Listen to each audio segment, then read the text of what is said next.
सियारसोल राज high school के शिक्षक रमेश टुडू विगत 17 दिसंबर 2020 से लापता बताए जा रहे हैं। रमेश टुडू कुल्टी थाना अंतर्गत शीतल धावड़ा के रहने वाले हैं, लेकिन उसी साल शुरू हुई कोरोना महामारी की वजह से रमेश सियारसोल राज हाई स्कूल की तरफ से दिए गए क्वार्टर में रहने लगे थे। काफी दिनों तक स्कूल से अनुपस्थित रहने की वजह से स्कूल प्रबंधन की तरफ से उनके घर में एक चिट्ठी भेजी गई, जिसके आधार पर ही उनकी मां और भाई को इस बात की जानकारी मिली कि रमेश टुडू विगत 17 दिसंबर 2020 से लापता है। इसकी जानकारी मिलने के बाद मां और बड़े भाई 23 दिसंबर 2021 को सियारसोल क्वार्टर में पहुंचे, जहां लापता रमेश टुडू के बेटे ने दरवाजा खोल पिता के मौजूद रहने की बात कही और फिर उन्हें वहां से रवाना कर दिया। मां और भाई को इस बात पर शक होने की वजह से वे दोनों रानीगंज थाना पहुंचकर रमेश टुडू के लापता होने की रिपोर्ट दर्ज करवाई। एफआईआर दर्ज होने पर थाना के मेजो बाबू ने दर्ज रिपोर्ट में दिए गए नंबर पर फोन कर इसकी तहकीकात की, जहां उन्हें पता चला कि विगत 3 दिसंबर 2021 को ही वो घर वापस लौट आए हैं और इसके बाद ये जांच ठंडे बस्ते में चली गई। इतने दिनों तक जांच आगे न बढ़ने की वजह से एक बार फिर से लापता रमेश टुडू के मां, भाई और करीबन 100 लोगों ने उन्हें ढूंढ निकालने की मांग पर थाना के बाहर जमकर प्रदर्शन किया। इसके साथ ही एक एफआईआर रमेश टुडू की पत्नी और इसके बेटे के खिलाफ मंगलवार दर्ज करवाई गई। परिवार वालों का कहना है कि रमेश टुडू के लापता होने में उसकी पत्नी और बेटे का हाथ है। রাজা হাই স্কুলের টিচার রমেশ টুডু তিনি নিখোঁজ আছে। এই ব্যাপারে যখন জানতে পারলাম থানায় এসেছিলাম, তখন এই মা রমেশ টুডুর মা ছিল, তো এনাকে সেরকম সহযোগিতা করা হয়নি।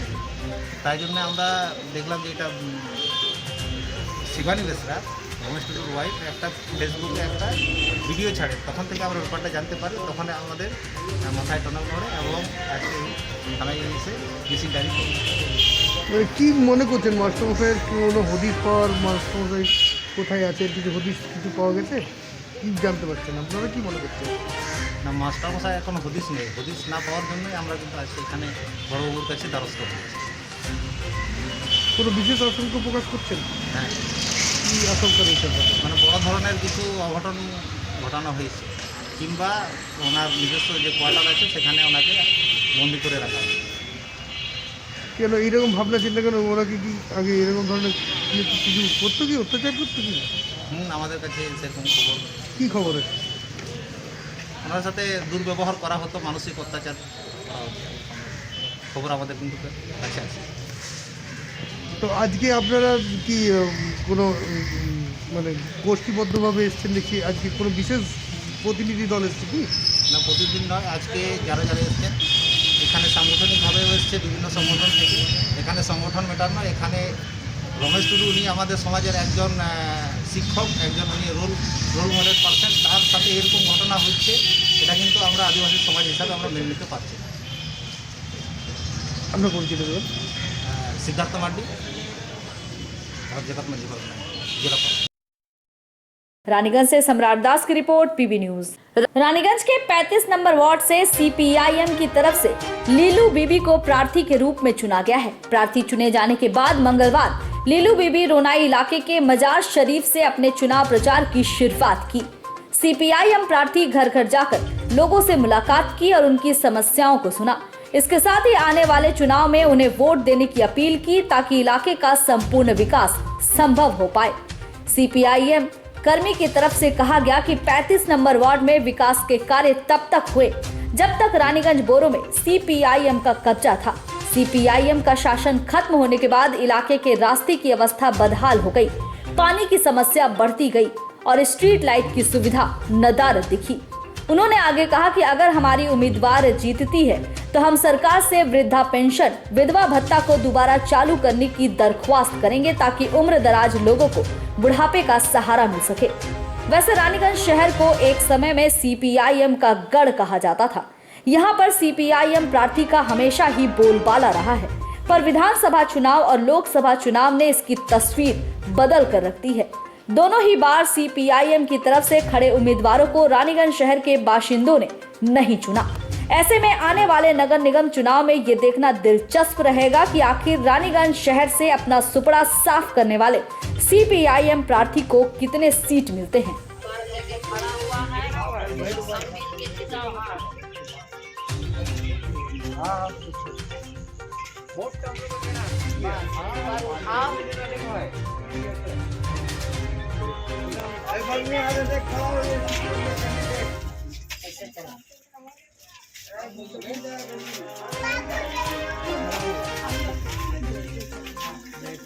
दुआ आप लोग सपोर्ट मार के वोट दीजिए। बहुत उम्मीद का साथ खड़ा है 35 बाबा हम काम करें घर तो वहाँ करके बस मेरा बात ख्याल करेंगे। हाँ ठीक है बस ये आशा लगते जागेंगे। अच्छा नहीं है क्या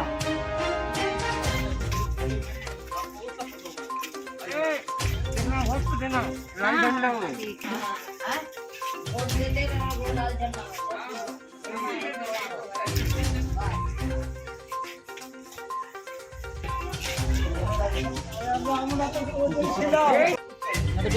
वोट में खड़ा हुए हैं 35 नंबर वार्ड से। बहुत उम्मीद जाग के कि म्यूनसिपलिटी में लोग को चाहिए। और महंगी जो रहा तेल गैस राशन कार्ड अनाज का दाम सब महंगी गरीब का ही सुविधा के लिए हम खड़ा हुए हैं और मेरे लोग का म्यूनसिपलिटी चाहिए। बहुत उम्मीद से 35 नंबर वार्ड से सीपीएम जीत के आया था, जीत के है, जीत के रहेंगे। বাসী জেলা সিআই2 কাউন্সিল মেম্বার আমরা দেখেছি যতদিন ধরে মানে মিউনিসিপ্যালিটি আমাদের হাত থেকে গেছে মানুষের কোনো কাজ হচ্ছে না। যে অনুপ মিত্রা যখন ছিল আপনার চেয়ারম্যান তখন আমাদের এলাকাতে কিছু নাল লাগানো হয়েছে, ইলেকট্রিক পল দেওয়া হয়েছে, তারপরে আমাদের কিছু দেওয়া হয়নি। हमारे वार्ड से अभी खड़ी हुई हैं नीलू बीबी। हम लोग प्रयास करेंगे कि अगर हमारी काउंसलर जीतती है तो इस इलाके का आप देख लीजिए परिस्थिति, रास्ता नहीं है, कहीं पे नल नहीं है, इलाका में पॉल लगा है लेकिन उसमें इलेक्ट्रिक का बल्ब जो लगता है कॉर्पोरेशन की तरफ से म्यूनसिपलिटी की तरफ से वो नहीं है। तो हम लोगों का काम है, अगर पब्लिक हम लोगों को जिताता है, हमारी काउंसलर ऐसी है कि जो वो बिना स्वार्थ काम करने के लिए खड़े हुए हैं। हम लोग बिना स्वार्थ हम लोग काम करेंगे। ऐसे भी सीपीआईएम पार्टी जो है बिना स्वार्थ ही काम करता है। अभी तक आप जबकि जान रहे हैं कई महीनों कई वर्षों से विधवा पेंशन वृद्धा पेंशन अभी तक आदमी का अलॉट नहीं हुआ है। तो विधवा पेंशन वृद्धा पेंशन मिलने से क्या होता है कि 200-400-500 रुपया मिलने से 500-600 रुपया मिलने से उसका कुछ सहारा होता है बुढ़ापे का, वो भी सरकार बंद कर दिया है। तो मैं अगर हम लोगों की काउंसलर जीतती है तो हम लोग इसके लिए माने सरकार के पास प्रस्ताव काउंसलर के माध्यम से करेंगे ताकि मिले। रानीगंज से सम्राट दास की रिपोर्ट, पीबी न्यूज। आसनसोल के 78 नंबर वार्ड में आने वाले नगर निगम चुनाव को लेकर तृणमूल प्रार्थी अशोक रुद्रा ने चुनाव प्रचार शुरू किया, जहां उन पर कोविड-19 नियम न मानने के आरोप लगे। मंगलवार सुबह आसनसोल नगर निगम के 78 नंबर वार्ड में अशोक रुद्रा ने टीएमसी कर्मियों को लेकर चुनाव प्रचार किया। इस दौरान बैंड बाजा लेकर शोभा यात्रा भी निकाली गई। इस पर बीजेपी राज्य कमेटी सदस्य कृष्णेंदु मुखर्जी ने कटाक्ष करते हुए कहा कि राज्य सरकार को, खासकर सत्ताधारी दल को, जो महामारी तेजी से राज्य में फैल रही है उसकी रोकथाम के लिए कड़े कदम उठाने चाहिए। लेकिन इस नगर निगम चुनाव में उनके द्वारा ही चुनाव प्रचार में लापरवाही देखी जा रही है। पश्चिम बंगाल में चुनाव के दौरान ऐसा होना आम बात हो गई है और उनकी ये गलती ना तो पुलिस प्रशासन को दिखाई पड़ रही है और ना ही इलेक्शन कमीशन को। उन्होंने आगे कहा कि मैं बस ईश्वर से प्रार्थना करूंगा कि भगवान इन लोगों को सद्बुद्धि दे।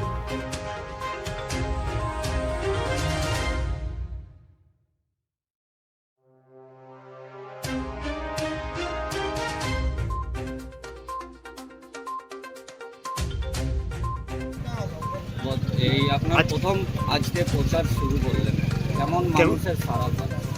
না, আপনারা তো আমার সাথেই পুরো প্রচারটা ঘুরছেন, মানুষ স্বতঃস্ফূর্তভাবে সাড়া দিচ্ছে।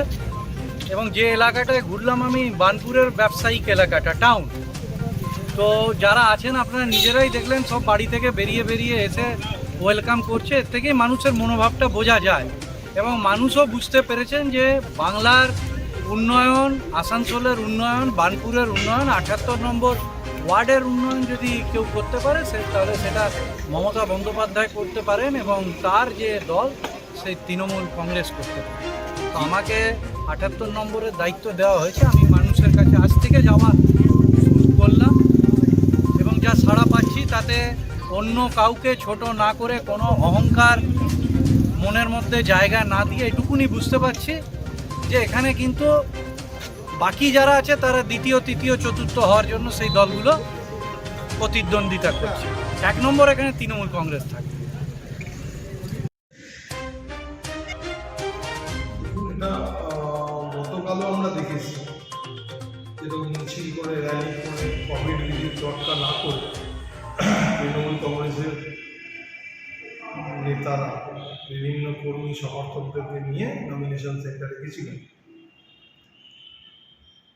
সেখানে আমরা কিন্তু খুব লিমিটেড সংখ্যা এক একজন ক্যান্ডিডেট সাথে 2-3 নিয়ে যাওয়া হয়েছে। অ্যাকচুয়ালি কি তৃণমূল কংগ্রেস সরকারে আছে এবং সরকারের দায়িত্ব সবচেয়ে বেশি। যারা সরকারে থাকে তাদের দায়বদ্ধতা দায়িত্ব অনেক বেশি হয়। আসানসোলের মানুষকে কোভিড থেকে কীভাবে বাঁচাবেন এর জন্য আমরা কিন্তু সচেষ্ট। আমরা কিন্তু কোভিড বিধি মেনেই 4-5জনকে নিয়ে প্রচারে থাকছি। কিন্তু দেখুন যাদের দরকার আর কি, এটা যাদের দায়িত্ব তারা কিন্তু এটা করছে না। 40 জন 50 জন নিয়ে মিছিল হচ্ছে, বাড়ি বাড়ি যাচ্ছে। আর একটা জিনিস, ওরা এইভাবে যদি নামে এইরকম যদি করে আমরাও তো রাস্তায় নামতে হবে, ঠিক আছে? ওদের দিকে তাকাচ্ছে না পুলিশ প্রশাসন, নির্বাচন কমিশন চোখে টুলি করে বসে রয়েছে। ওরা কোভিড বিধির তোয়াক্কা করছে না, সেটা ওরা দেখছে না। এই জিনিস চলতে পারে না, কিন্তু পশ্চিমবঙ্গে চলছে। কী করবে? আমার বক্তব্য যে ওদের যাতে সদ্বুদ্ধির উদয় হয় এবং এই কোভিড বিধিটা মেনে যাতে প্রচার করে। আমরা আমাদের সমস্ত কার্যকর্তাদের বলে দিয়েছি সোশ্যাল ডিস্টেন্সিং মেনটেন করে মাস্ক ব্যবহার করে প্রচারে থাকতে, এবং আমরা এটা মেনেই চলব। आसनसोल से संतोष मंडल की रिपोर्ट, पीबी न्यूज। आसनसोल नगर निगम का चुनाव आगामी 22 जनवरी को है और इसके लिए नामांकन की प्रक्रिया भी पूरी हो चुकी है। रानीगंज के 37 नंबर वार्ड से तृणमूल की तरफ से रानीगंज टाउन टीएमसी अध्यक्ष रुपेश यादव को पार्षद के चुनाव के लिए चुना गया है। मंगलवार टीएमसी समर्थकों के नेतृत्व में चुनाव प्रचार और दीवार लेखन का कार्य किया गया।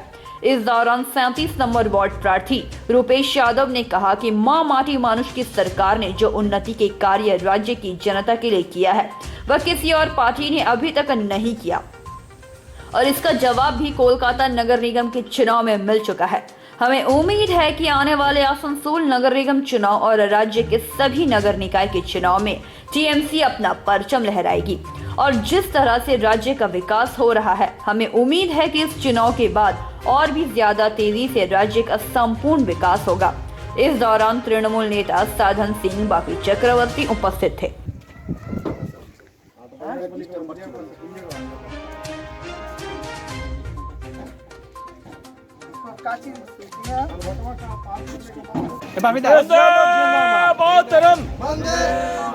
जिंदाबाद ममता बनर्जी जिंदाबाद ममता बनर्जी जिंदाबाद रुपेश भैया जिंदाबाद जीतेंगे भाई जीतेंगे जीतेंगे भाई जीतेंगे भैया जीतेंगे।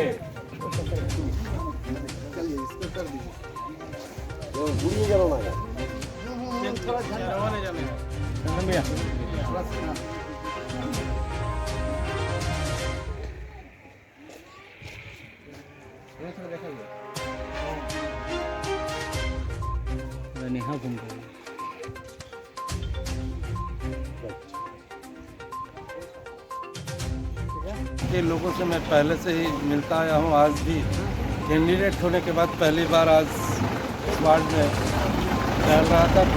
देखा रेस्पॉन्स क्या उत्साह है, विरोधी में कोई है ही नहीं, कोई नज़र नहीं आया। जो है तृणमूल कांग्रेस है, केवल अब के दिन का इंतजार। लोगों से बहुत ही उत्साह है तृणमूल कांग्रेस के प्रति, दीदी ममता बनर्जी के प्रति लोगों में बहुत ही उत्साह है।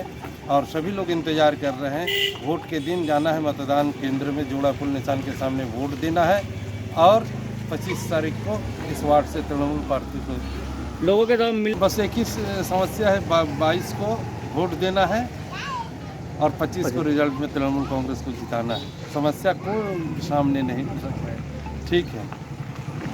रानीगंज से सम्राट दास की रिपोर्ट, पीवी न्यूज। राज्य में तेजी के साथ कोरोना महामारी फैल रही है, जिसकी रोकथाम के लिए सरकार ने विगत 2 जनवरी से राज्य में आंशिक लॉकडाउन लगा दिया है।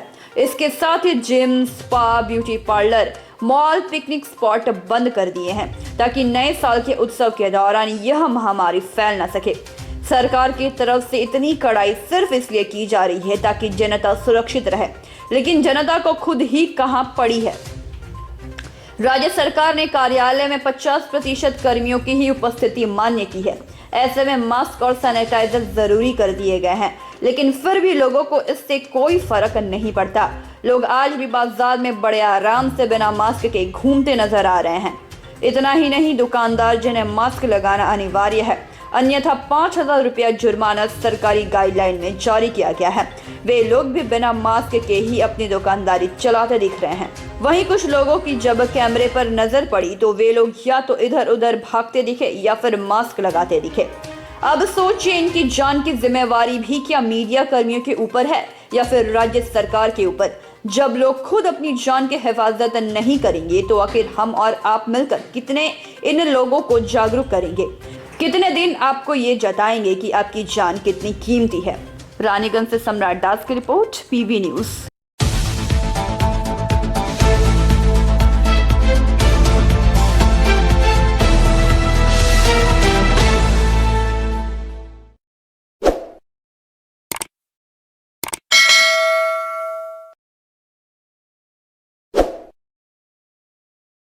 सिखों के 10वें गुरु साहिब श्री गुरु गोविंद सिंह जी के प्रकाश पर्व पर 9 जनवरी को केंद्र सरकार नेशनल हॉलिडे घोषित करे। इस विषय को लेकर पश्चिम बर्दवान की सिख संगत बरनपुर गुरुद्वारा प्रबंधकीय कमेटी के नेतृत्व में पश्चिम बर्दवान के IAAS अधिकारी अतिरिक्त जिला शासक डॉक्टर अभिजीत सेवाले को मेमोरेंडम सौंपा। सिख समाज के सरदार तेजिंदर सिंह बल ने कहा कि सिखों के 10वें गुरु साहिब श्री गुरु गोविंद जी की जयंती के अवसर पर केंद्र सरकार को 9 जनवरी को नेशनल हॉलिडे घोषित करने की मांग रखी गई है। अतिरिक्त जिला शासक ने आश्वासन दिया है कि उनकी मांग केंद्र सरकार तक पहुंचाई जाएगी। बरनपुर गुरुद्वारा प्रबंधक कमेटी के सचिव सरदार सुरेंद्र सिंह अतू ने कहा कि हिंदू धर्म की रक्षा के लिए साहिब श्री गुरु गोविंद सिंह जी एवं उनके 4 साहिबजादों की शहादत दुनिया की सबसे बड़ी शहादत थी। गुरु गोविंद सिंह जी की साहिब के प्रकाश पर्व के अवसर पर राष्ट्रीय छुट्टी की घोषणा केंद्र सरकार करे। हम लोग निरंतर इस विषय में सरकार से मांग करते रहेंगे। इस मौके पर परवलिया गुरुद्वारा प्रबंधक कमेटी के अध्यक्ष सरदार मलकीत सिंह, बर्नपुर गुरुद्वारा प्रबंधक कमेटी के अध्यक्ष सरदार मनमोहन सिंह वाधवा सहित विभिन्न गुरुद्वारा प्रबंधक कमेटी के पदाधिकारी उपस्थित थे। वाहिगुरु जी का खालसा, वाहिगुरु जी की फतेह। आज पूरी सिख पश्चिम बंगाल की सिख कम्युनिटी की तरफ से आज हम अपने ज़िले के मजिस्ट्रेट साहब के साथ अपना एक मेमोरेंडम देने आए थे।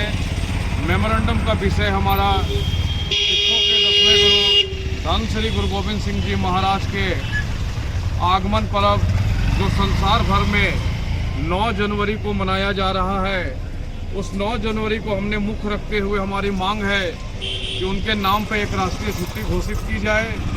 ये हमारी मांग है हमारे राज्य की सरकार और हमारे भारत की सरकार के पास कि 9 जनवरी से पहले गुरु गोविंद सिंह जी महाराज के नाम की एक राष्ट्रीय छुट्टी घोषित की जाए। ये वो गुरु गोविंद सिंह जी महाराज है जिनके बदौलत आज हमें हिंदुस्तान मिला है और उन्होंने ही अपने सारे परिवार, सारे सर्वंस को दान करके जो आज हमें हिंदुस्तान हमें सौंपा है, आज उनका ही देन है। इसलिए हम आज मांग कर रहे हैं अपनी पूरे पश्चिम बंगाल की सिख संगत की तरफ से कि 9 तारीख से पहले 9 जनवरी उनके नाम की एक राष्ट्रीय छुट्टी घोषित की जाए। ये हमारी डिमांड है। वाहिगुरु जी का खालसा, वाहिगुरु जी की फतेह। रानीगंज से सम्राट दास की रिपोर्ट, पीबी न्यूज।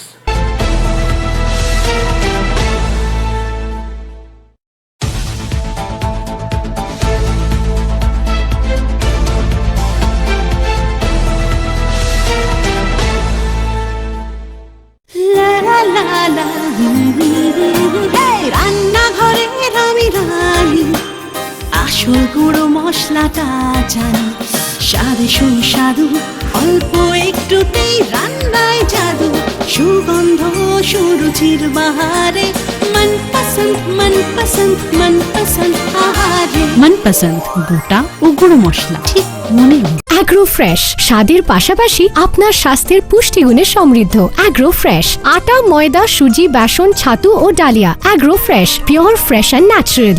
आपके बेहतर स्वास्थ्य के लिए global diagnostic and health care inspiring better health. Global लाया है आपके स्वास्थ्य चेकअप पैकेज, जहां उचित मूल्य में आपके पूरे शरीर की जांच की जाएगी। हमारे यहाँ ग्लोबल जनरल हेल्थ चेकअप मात्र 2,799 रुपए में, ग्लोबल कार्डियक हेल्थ चेकअप मात्र 3,799 रुपए में, ग्लोबल फुल बॉडी चेकअप मात्र 3,899 रुपए में, ग्लोबल वेल वुमेन चेकअप मात्र 1,999 रुपए में। We provide super speciality clinic, CT scan, 16 slice, digital X ray, colour Doppler echo, USG, mammography, ECG, TMT, Holter monitoring, ECG, NCV, pathologic microbiology, histopathology, PFT, uroflowmetry, health checkup packages, pharmacy. Our address: Global Diagnostics and Healthcare, inspiring better health. 101 by NSB Road, Post Siarsol, Raniganj. 713358, District Bardhaman. Phone number 0341244580, 24458181. 24458182. Our email address: globalhealthrng@gmail.com. Our website: www.globaldiagnostics.net.in. यहाँ स्थित दवा दुकान में सभी दवाइयों पर 10% की विशेष छूट। परेशान है अपनी रोजमर्रा की बिजी शेड्यूल से? सोच रहे हैं कि कहां से खरीदे अपनी घरेलू चीजें, स्टेशनरी, कपड़े, मेकअप का सामान जैसी इत्यादि चीजें? परेशान मत होइए, इजी बाजार लाया है एक ही छत के नीचे सभी चीजें। तो सोचना क्या है, यहाँ पर सभी चीजों पर उचित मूल्य उपलब्ध है एवं सभी चीजों का भरपूर स्टॉक, जिसे आप आसानी से खरीद सकते हैं। इतना ही नहीं, इजी बाजार में होम डिलीवरी की भी सुविधा उपलब्ध है। तो फिर देर किस बात की? हमारा पता है NSB road, opposite Anjana cinema hall. हमारा फोन नंबर है 9775766400।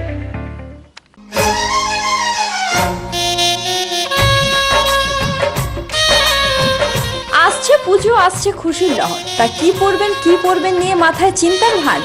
আর চিন্তা নয়, কৈলাঞ্চলের সুপ্রসিদ্ধ লীলাবতী। এখানে আপনি পাবেন কাপড়ের বিভিন্ন কালেকশন, মহিলাদের জন্য আকর্ষণীয় sari, churidar, kurti, leggings, top, jeggings, বাচ্চাদের জন্য বিভিন্ন কালেকশন, পুরুষদের জন্য pant, shirt, jeans, T shirt. তো আজই আসুন লীলাবতী, NSB রোড, রানীগঞ্জ।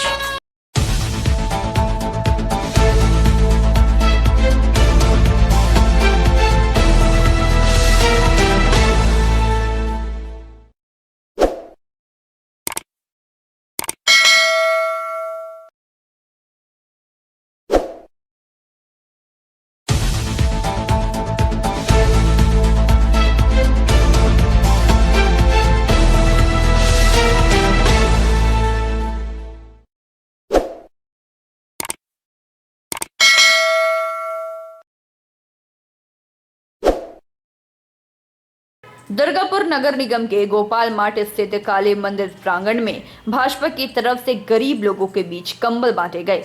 मौके पर दुर्गापुर पश्चिम के विधायक लखन घुरई, भाजपा नेता अभिजीत दत्ता, भोला साव मौजूद थे। लखन घुरई ने कहा कि इस तरह के कार्य से गरीब वर्ग के लोगों में काफी सहायता होगी और इस तरह के कार्य को सराहा और कहा कि हमें उम्मीद है कि इस तरह का कार्य आगे भी संगठन जारी रखेगी। राखी तिवारी ने बताया कि पार्टी हर वर्ष ही सामाजिक कार्य करते आ रही है, जिसके साथ इलाके के गरीब परिवार के लोगों में ठंड को देखते हुए कंबल वितरित किया गया है। 200 से अधिक कंबल बांटे गए। आगे भी इस तरह के कार्य किए जाएंगे। এরপরে ডেকে নেব কমলা বাগদি। নাম ধরে রাখবো, একজন করে আসুন। नाम धरे डाकबो। নাম ঝর্ণা বাগদি। একটু দেখি দাঁড়ান সামা বাগদি।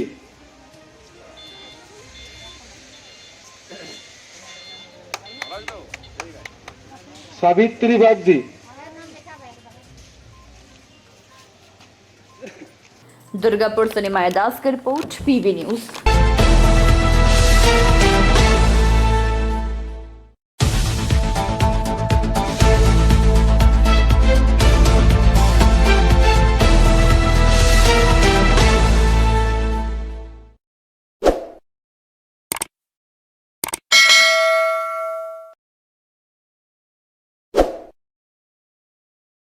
बांकुड़ा नगर निगम के 2 इलाकों को कंटोनमेंट जोन घोषित कर दिया गया है। राज्य में बढ़ रहे कोरोना वायरस को देखते हुए बांकुड़ा जिला प्रशासन काफी सतर्क हो चुका है।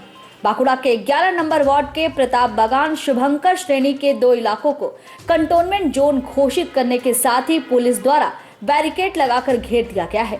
कंटोनमेंट जोन घोषित होने के साथ ही गाइडलाइन भी जारी कर दी गई है। कोरोना की तीसरी लहर के दौरान बांकुड़ा जिला में ये दोनों इलाका पहला कंटोनमेंट जोन जिला प्रशासन की तरफ से घोषित हुआ है। प्रशासनिक सूत्रों के अनुसार शुभंकर सरणी इलाके के 2 घरों में लगभग 11 लोग कोरोना संक्रमित मिले हैं। मंगलवार जिला शासक, बांकुड़ा नगर निगम प्रशासक, बांकुड़ा थाना के आईसी और स्वास्थ्य विभाग के अधिकारियों की एक टीम इलाके का दौरा करने पहुंची। पुलिस द्वारा घेराबंदी करने से आसपास के लोगों में खुशी देखी गई। लोगों का कहना है कि पिछले कुछ दिनों से इन इलाकों में कोरोना संक्रमितों की संख्या बढ़ रही थी और कहीं न कहीं इसे लेकर उन लोगों को अपनी जान की चिंता सता रही थी। प्रशासन की तरफ से इस तरह से सावधानी बरतने से लोगों ने चैन की सांस ली। वहीं जिला शासक ने कहा कि आने वाले दिनों में रिपोर्ट के आधार पर यह तय किया जाएगा कि ये दोनों इलाका कंटोनमेंट जोन में रहेगा या नहीं। इसके साथ ही कंटोनमेंट जोन में रह रहे लोगों के यातायात को भी नियंत्रित किया जाएगा। जरूरत की सभी चीजें स्थानीय नगर निगम और जिला प्रशासन की तरफ से उन्हें पहुंचा दी जाएगी। দেখুন এখানে এসডিও সাহেব, আইসি সাহেব এবং আমার ভাইস চেয়ারম্যান গৌতম দাস সহ আমরা এখানে এসেছিলাম। এখানে দুটো এলাকায় কন্টেনমেন্ট জোন করা হলো। আমরা চাই যে সবাই ভালো থাকুক, সবাই সুস্থ থাকুক, যে করোনার যে পরিস্থিতি সেটা যাতে ছড়িয়ে না যেতে পারে সেই কারণে কন্টেনমেন্ট জোন করা হয়েছে। এবং বাঁকুড়ার প্রত্যেকটা বাসীর কাছে আবেদন করব মাস্ক এবং স্যানিটাইজার অতি অবশ্যই আপনারা ব্যবহার করুন। পরিবারকে কিভাবে আপনারা হেল্প সাহায্য করছেন? দেখুন আমাদের এখানে যারা রয়েছে, আমাদের দলের কর্মীরা রয়েছে, আমরা বাঁকুড়া পৌরসভার পক্ষ থেকে আমরা যোগাযোগ রাখবো ফোনের মাধ্যমে। ফোন নাম্বার রয়েছে ওদের, আমরা ফোনে যোগাযোগ করব। আমরা ইতিমধ্যেই আমি যোগাযোগ করেছি, তাদের সুবিধা অসুবিধার খোঁজ খবর আমরা নিয়েছি। আমরা ফোনেই যোগাযোগ করব, যদি কোনো কিছু প্রয়োজন হয় আমরা নিশ্চয়ই সহযোগিতার হাত বাড়িয়ে দেব। এখন তো আক্রান্ত আছে 5-6 জনের মতো এই দুটো কন্টেনমেন্ট জোনে, যেটা আমরা করলাম আর কি।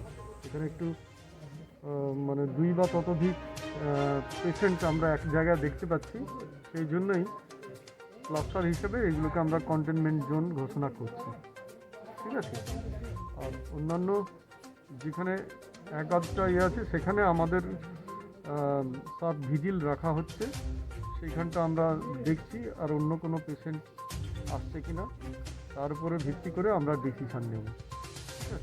এলাকায় কি কি নির্দেশ দিচ্ছেন এই মুহূর্তে? এখানে আমাদের যা নির্দেশ হচ্ছে, এইখানটা আপাতত যাতায়াত বন্ধ রাখতে হবে। আর তাদের এসেনশিয়াল যা রিকোয়ারমেন্ট, খাবার দাবার ইত্যাদি ইত্যাদি, ওষুধপত্র, সেগুলো যা রিকোয়ারমেন্ট তারা আমাদের মিউনিসিপ্যালিটি আমাদেরকে জানাবেন, সেইখান থেকে তাদেরকে সাপ্লাই দেওয়া হবে, তাদেরকে ব্যবস্থা করে অ্যাভেলেবেল করে দেওয়া হবে।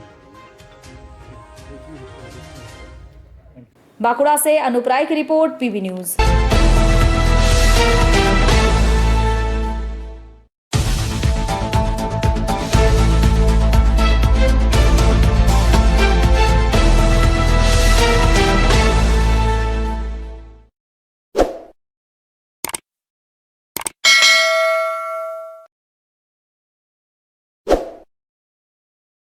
बाड़जोड़ा के तृणमूल विधायक व विष्णुपुर सांगठनिक जिला अध्यक्ष आलोक मुखर्जी ने 1 महीने का विधायक भत्ता व सर्दी के कपड़े जरूरतमंदों को सौंपे।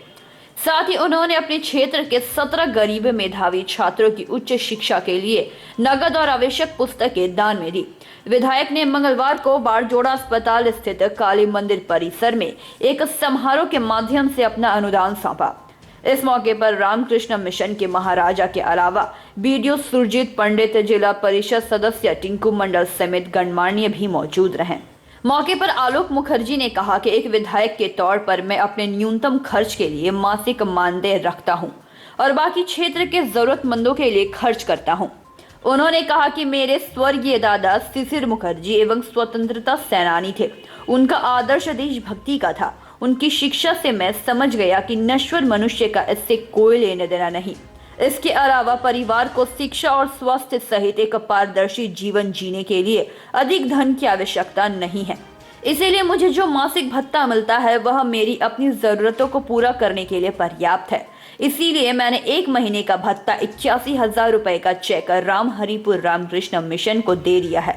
उस लिहाज से मठ के अधिकारी क्षेत्र की पीड़ित महिलाओं के स्वरोजगार प्रशिक्षण का उपयोग करेंगे। मैंने महाराज को जरूरतमंदों को देने के लिए 30 कंबल भी सौंपे। इसके अलावा मेरे क्षेत्र में 17 विशिष्ट मेधावी छात्र हैं, जिनमें से किसी के पास किताबें नहीं हैं, तो मैंने उन्हें किताबें भी दी।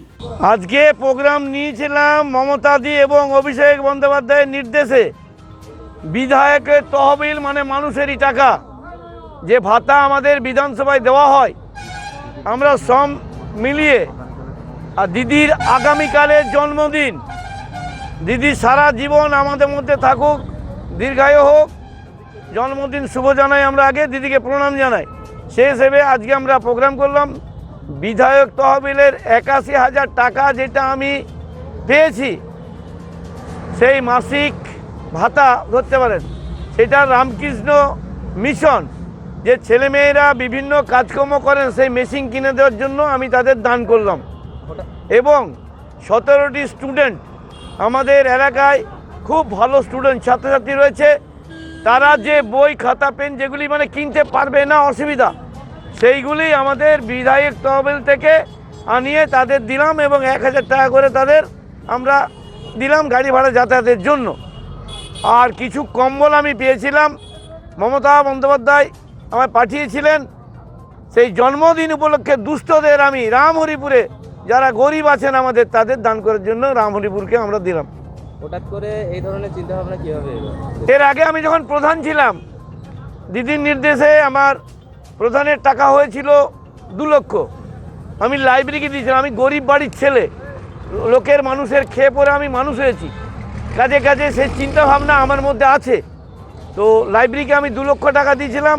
পাড়ার ছেলেমেয়েরা যারা পড়াশোনা করতে পারবে না, বই কিনতে পারবে না, বছরে তাদের যেন উৎসাহ দেওয়ার জন্য বই খাতা পেন কিনে দেওয়া হয়, বান্ধব সমিতি লাইব্রেরিকে আমি দিয়েছিলাম। बांकुड़ा से प्रणव कुमार की रिपोर्ट, PV न्यूज।